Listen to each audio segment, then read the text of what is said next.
मराठी, तुमचा विश्वास आमची ताकद। बुलढाणा शहरातून शिक्षणाचा बाजार मांडणाऱ्या 2 शाळांचा एक धक्कादायक कारनामा समोर आलाय। इंग्रजी माध्यमाच्या नावाखाली पालकांकडून हजारो रुपयांची फी वसूल करायची आणि सरकारी अनुदान लाटण्यासाठी त्याच विद्यार्थ्यांचे प्रवेश पालकांना अंधारात ठेवून चक्क अनुदानित मराठी शाळेत दाखवायचे। असाच काहीसा संतापजनक प्रकार बुलढाण्यात उघडकीस आलाय। माउंट सनाई इंग्लिश स्कूल आणि जनाबाई मराठी प्राथमिक शाळा या दोन्ही शाळांविरोध आता पालकांनी थेट रणशिंग फुंकलंय। 2 तक्रारींनंतर आता या प्रकरणात 3री तक्रार दाखल झाली असून शाळांची मान्यता रद्द करून फौजदारी गुन्हे दाखल करण्याची मागणी जोर धरू लागलीय।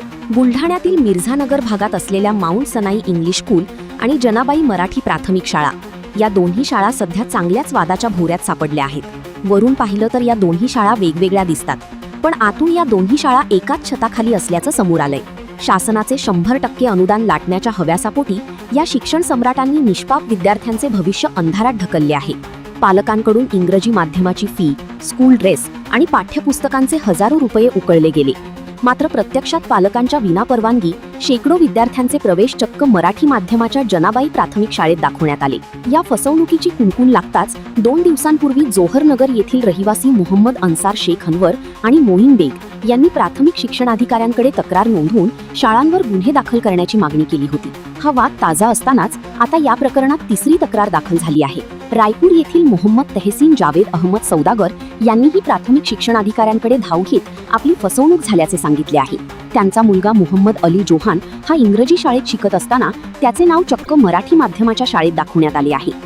माझं नाव तहसीन सौदागर आहे। मी रहिवासी रायपूरचा आहे आणि माझे 5 मुलं माउंट सिनाईमध्ये आहेत। त्याच्यातले 2 माझे भावाचे आहे आणि 3 माझे आहे। आता माझे 3 मुलं जे आहे त्याच्यातला 3री क्लासपासून 6वी क्लासपर्यंत माउंट सिनाईमध्येच आहे आणि टोटल मुलं तिथंच आहे।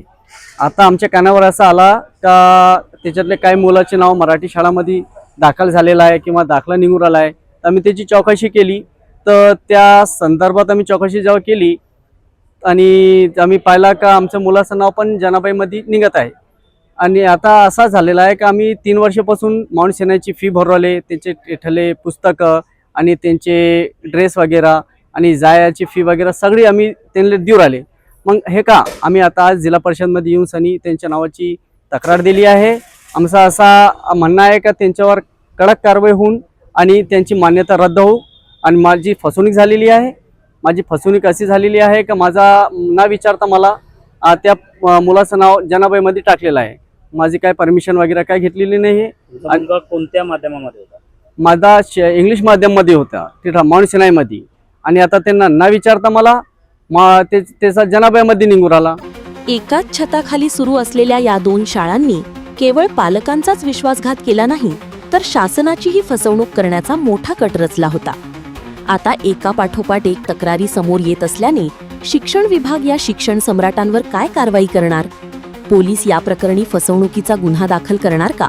आणि शेकडो विद्यार्थ्यांचे भविष्य अंधारातून बाहेर येणार का? याकडे आता सर्वांचे लक्ष लागलंय। ब्युरो रिपोर्ट, लोकप्रिय मराठी न्यूज, बुलढाणा।